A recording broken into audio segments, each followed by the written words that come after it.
Yes. Moving to question number 78. Saregama Limited invited applications for 80,000 equity shares of rupees 100 each at a premium of rupees 10. Amount कैसे मांगा है? Application दिया है 30, allotment दिया है 30 including premium, that is 20 + 10, first call 30, and जो balance बचता है वो फाइनल कॉल पर। आपका बैलेंस कितना बचता है जब आपका शेयर इशू प्राइस कितना है? 110। टोटल करके देखिए, final call. Applications of 1,20,000 shares were received. It is a case of oversubscription. Allotment was made on pro rata basis to all the applicants. किसी को भी हमने रिजेक्ट नहीं किया। Excess money received on application was adjusted sums due on allotment. Dhwani, who was allotted 1,600 shares, failed to pay allotment money, and Sargam, who applied for 6,000 shares, did not pay the first call money. These shares were forfeited immediately after the first call. 2,000 of these shares, including all shares of Dhwani, were issued to Tarang for ₹95 per share as 80 paid up. चलिए question start करते हैं। सबसे पहले आपको वही as usual एक table बनाना है। Applied, allotted, application money received, application money due and advance. आपको पता है हमारे पास एप्लीकेशंस कितनी आई हैं? 1,20,000। हर क्वेश्चन में हमने सेम टेबल बनाना है जब भी हमारा ओवर सब्सक्रिप्शन का केस होगा।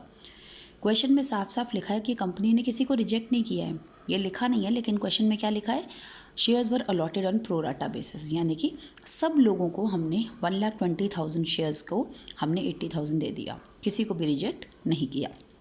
चलिए ये कॉलम आपको पता है ना भाई, इन्होंने इतनी डिमांड की थी, हर डिमांड 1,20,000 जब एप्लीकेशंस आई हैं, हर एप्लीकेशन में कितना मनी था? 30 रुपीज़। कितना बनता है? 3,36 लाख। फिर दूसरा कितना आया? 80,000। हम शेयर्स कितने अलॉट कर सकते हैं? 80,000। तो यानी कि एप्लीकेशंस पर हमारा कितना बनता है? 80,000 × 30 के हिसाब से 24 लाख। कितना मनी हमारे पास एक्स्ट्रा आ गया? 12 लाख। क्वेश्चन में लिखा ही हुआ है जो मनी एक्स्ट्रा आएगा वो हमने अलॉटमेंट पर एडजस्ट करना है। तो अगले महीने के लिए अभी से हमने एडवांस ले लिया अलॉटमेंट के लिए। अब बात करते हैं हम ध्वनि की। ये वाला आपका हो गया फुल कंपनी का। अब इन्हीं में एक इंडिविजुअल ध्वनि छुपी हुई है और सरगम है, उसके बारे में हम बात करके देखते हैं। आपको पता है किसी भी शेयर होल्डर का वर्किंग नोट करने के लिए डेफिनेटली हमारे पास यहाँ पे भी दोनों चीज़ें थी, हमें यहाँ पे भी अप्लाइड और अलॉटेड दोनों चाहिए। दोनों में से जनरली आपको एक क्वेश्चन में गिवन होता है। 1,600 शेयर्स अलॉट किए गए हैं, अप्लाई कितने किए हैं, कैसे निकालते हैं? मैंने आपको बताया था, अगर अप्लाइड मिसिंग हो तो अप्लाइड वाला नंबर ऊपर लिखना, अलॉटेड मिसिंग हो तो अलॉटेड वाला ऊपर लिखना। 1,20,000 अपॉन 80,000 इंटू 1,600। और अगर ये मिसिंग होता, अलॉटेड मिसिंग होता तो कैसे करते? 80,000 अपॉन 1,20,000 इंटू अप्लाइड। तो यहाँ से हमें पता चला कि ध्वनि ने कितनी डिमांड की थी? 2,400 शेयर्स की। ध्वनि के बारे में कहा जा रहा है शी फेल टू पे अलॉटमेंट मनी, और सरगम के बारे में कहा जा रहा है फर्स्ट कॉल, और दोनों के शेयर्स को फर्स्ट कॉल के बाद फोरफिट किया गया है। इसका मतलब ध्वनि ने ना तो अलॉटमेंट दिया, क्योंकि अलॉटमेंट नहीं दिया इसका मतलब फर्स्ट कॉल भी नहीं दिया होगा। करते हैं। 2,400 शेयर्स ध्वनि ने मांग एप्लीकेशन भेजी थी, ठीक है। हर एप्लीकेशन के अंदर कितने रुपीज़ थे? 30। उस हिसाब से ध्वनि ने कितना पैसा भेज दिया? 72,000। जब अलॉटेड हुए, अलॉटमेंट हुई, तो ध्वनि को कितने शेयर्स मिले? केवल 1,600। तो ध्वनि को भेजा उसने इतना पैसा था, लेकिन क्योंकि उसको शेयर्स केवल इतने मिले तो उसको 48,000 ही भेजना चाहिए था। तो अब क्या हुआ? भेज तो वो 72,000 चुकी है और 48 ही उसको भेजना चाहिए था। तो कितना एडवांस उसने भेज दिया? 24,000। कंपनी की पॉलिसी के अकॉर्डिंग जो भी एडवांस है वो हम कब किस में रिकॉर्ड कर लेंगे? हम उसको अलॉटमेंट में रिकॉर्ड कर लेंगे। चलिए अलॉटमेंट की बात कर लेते हैं। अलॉटमेंट पे भी ध्वनि के पास कितने शेयर्स है? 1,600 है। अलॉटमेंट कितने की है? 30 की है। तो कितना बनता है अलॉटमेंट उसका? 48,000। उसमें से पहले से कितना आ गया है? 24,000। तो अलॉटमेंट अनपेड कितनी हुई? उसकी अलॉटमेंट अनपेड हुई 24,000। साथ के साथ मैंने यहाँ फर्स्ट कॉल भी निकाल ही लिया, ताकि हमें बाद में क्वेश्चन करते वक्त सिर्फ यहाँ से कॉपी करना पड़े। 1,600 इंटू 30 रुपीज़ के हिसाब से 48,000 उसकी फर्स्ट कॉल है। सेकेंड कॉल उससे मांगी नहीं गई है, इसलिए छोड़ दीजिए। सेम सरगम का। सरगम के अप्लाइड शेयर्स आपको दिए हैं, अलॉटेड आपने निकालने हैं। जो भी निकालने होते हैं उसके नंबर को ऊपर लिखते हैं। इसी कैटेगरी में फॉल करती है सरगम भी। 80,000 अपॉन 1,20,000 इंटू 6,000, ये हमारे पास आ गया 4,000। सरगम ने केवल क्या नहीं दिया? सरगम ने केवल फर्स्ट कॉल नहीं दिया। तो यहाँ से हम देख लेते हैं 4000 शेयर्स हैं और 30 रुपीज़ के हिसाब से फर्स्ट कॉल बनती है 1,20,000।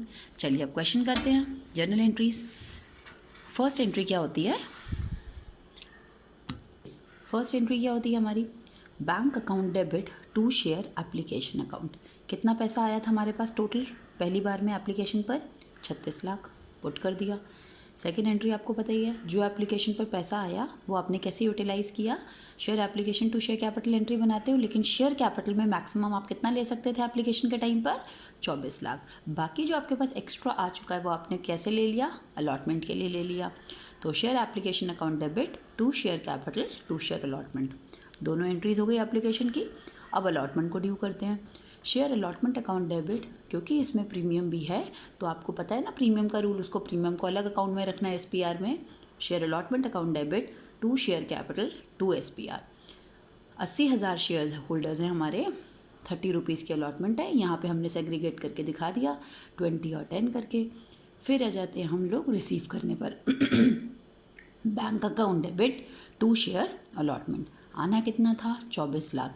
एप्लीकेशन के टाइम पर ही आपने कुछ पैसा लोगों से एडवांस ले लिया था, 12 लाख रुपए, आपको पता है ना।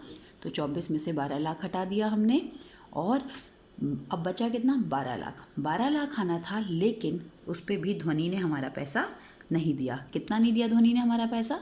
24,000। वो भी माइनस कर लीजिए, will get the answer. Then आपने फर्स्ट कॉल मांगी। जितने शेयर होल्डर्स थे आपके पास 80,000 थे। फर्स्ट कॉल कितने की थी? 30 की। अगेन ये वीडियो कितने से हुई? 24 लाख से। रिसीव करने के टाइम पर अगेन किस किस ने पैसा नहीं दिया? ना तो ध्वनि ने दिया ना सरगम ने दिया। देखिए आपने सब वर्किंग नोट्स किए हुए हैं। ध्वनि ने कितना नहीं दिया? 48,000 नहीं दिया। एंड सरगम ने कितना नहीं दिया? 1,20,000 नहीं दिया। दोनों अमाउंट हमने यहाँ से माइनस करके अमाउंट लिख दिया। फर्स्ट कॉल के बाद ही ध्वनि और सरगम दोनों के शेयर्स को क्या कर लिया गया? फोरफीट कर लिया गया। चलिए फोरफीट की एंट्री बनाते हैं। सबसे पहले हम ध्वनि के शेयर्स को फोरफीट करते हैं। फोरफीट की एंट्री आप सबको आती है। Share capital account debit to share forfeiture. क्या क्या नहीं दिया था उसने? कॉल इन एरियर्स में क्या क्या चीज़ें थी? आप यहाँ कॉल इन एरियर्स भी लिख सकते हैं। टू शेयर अलॉटमेंट नहीं दिया, टू फर्स्ट कॉल नहीं दिया। और क्योंकि इसने अलॉटमेंट में भी प्रीमियम था, प्रीमियम भी इसने पे नहीं किया, इसलिए प्रीमियम भी क्या होगा? डेबिट होगा। आप सारे बच्चे जानते हैं कि प्रीमियम कब डेबिट होता है? प्रीमियम तब डेबिट होता है जब प्रीमियम रिसीव नहीं हुआ, क्योंकि यहाँ पे हमने क्रेडिट किया था ये सोच के कि मिलेगा, मिला तो है नहीं, तो अकाउंट क्लोज करने के लिए उसको क्या करना पड़ेगा? डेबिट करना पड़ेगा। सबसे पहले ध्वनि के शेयर्स बताइए कितने हैं ध्वनि के पास? 1600 शेयर्स हैं। कॉल्ड अप कितनी है? कॉल्ड अप क्योंकि हमने फाइनल कॉल तो उससे मांगी ही नहीं थी, तो कॉल्ड अप कितनी रह गई? 80 रुपये रह गई। 1600 इंटू 80, 1600 इंटू 10, प्रीमियम उसने नहीं पे किया था 10 रुपीज़ का। ये रहा। फोरफीट टू शेयर फोरफीट, आज तक उसने एक ही बार पैसा पे किया है। कितना पैसा पे किया आज तक उसने? एक ही बार पैसा, याद है ना? उसने हमसे 2400 शेयर्स की डिमांड की थी, उस हिसाब से उसने 72,000 ही पे किया आज तक। तो वो सारा का सारा पैसा हमने क्या कर लिया? हमने उसको फोरफीट कर लिया।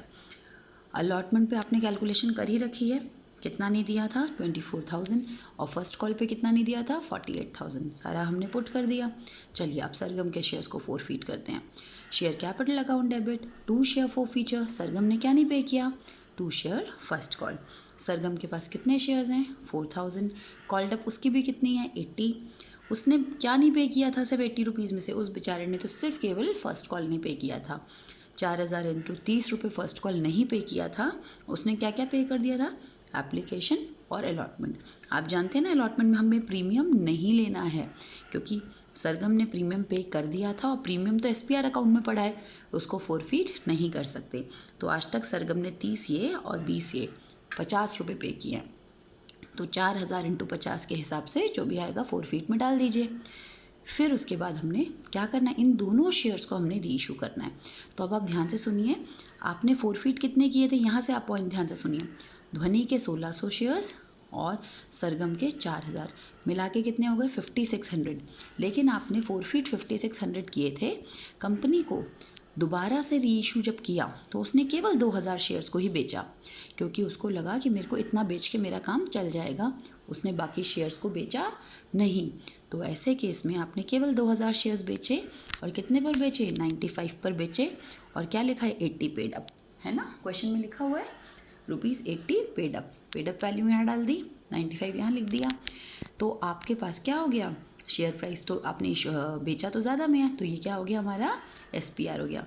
80 की चीज़ 95 में बेच दिया, 15 रुपये का प्रीमियम हो गया।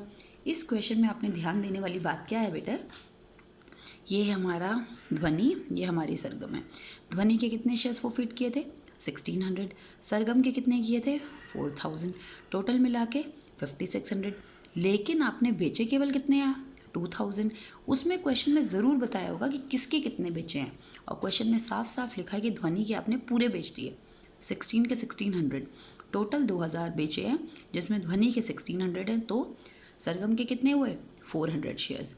हमने एक टॉपिक किया था when all the forfeited shares are not reissued, ये किस केस में एप्लीकेबल हो रहा है, इसके तो जितने फॉरफिट किए थे सारे बेच दिए, इसके 4000 फॉरफिट किए थे, बेचे कितने केवल 400 बेचे। तो ऐसे केस में आपको फॉर्मूला अप्लाई करना था, इसका तो फॉरफिट अमाउंट सेम ही रहेगा क्योंकि जितने बेचे थे उतने ही री इशू कर दिए। सरगम का फॉरफिट अमाउंट, ध्वनि का फॉरफिट अमाउंट कितना है 72,000, तो इसका तो फॉरफिट अमाउंट में कोई प्रॉब्लम नहीं हुई, 72,000 ही है। लेकिन इसके लिए पहले आप फॉर्मूला अप्लाई कर लीजिए। सरगम का फॉरफिट अमाउंट कितना था 2 लाख, 4000 शेयर्स पे 2 लाख का अमाउंट था, तो हमें इसके री इशू कितने किए हैं 400, तो पहले हमें इसका 400 का अमाउंट ढूंढना पड़ेगा। कैसे निकालते हैं, forfeit amount upon forfeit shares into री इशूड शेयर्स। इससे हमारे पास कितना आया 20,000। तो अब यहाँ पर हमें देखना है 72,000 इसका फॉरफिट अकाउंट बैलेंस, 20,000 इसका, टोटल मिला के कितना हो गया 92,000, समझे। यानी कि 2000 शेयर्स पर हमने कितना पैसा फॉरफिट किया हुआ बेटे 92,000, इसका तो पूरा ले लिया, इसका कैलकुलेशन से पता चला 20,000 आ रहा है, तो दोनों को मिला के 92,000। ये 92,000 हमें कितने शेयर्स पे फॉरफिट हुए हैं 2000 पे। अगर हमें इस 92,000 में से अगर हमें कोई लॉस हो रहा है वो माइनस कर दो, क्या हमें इन री इशू पर कोई लॉस हो रहा है, अगर कोई लॉस हो रहा होता आपने फॉरफिट से कॉम्पनसेट किया होता वो माइनस करते, लेकिन इस क्वेश्चन में तो लॉस हुआ ही नहीं है, सारा का सारा हमारा प्रॉफिट ही बचा हुआ है। तो जितना ये फॉरफिट में 92,000 है कहाँ चला जाएगा कैपिटल रिजर्व में। Okay, I hope this question is clear.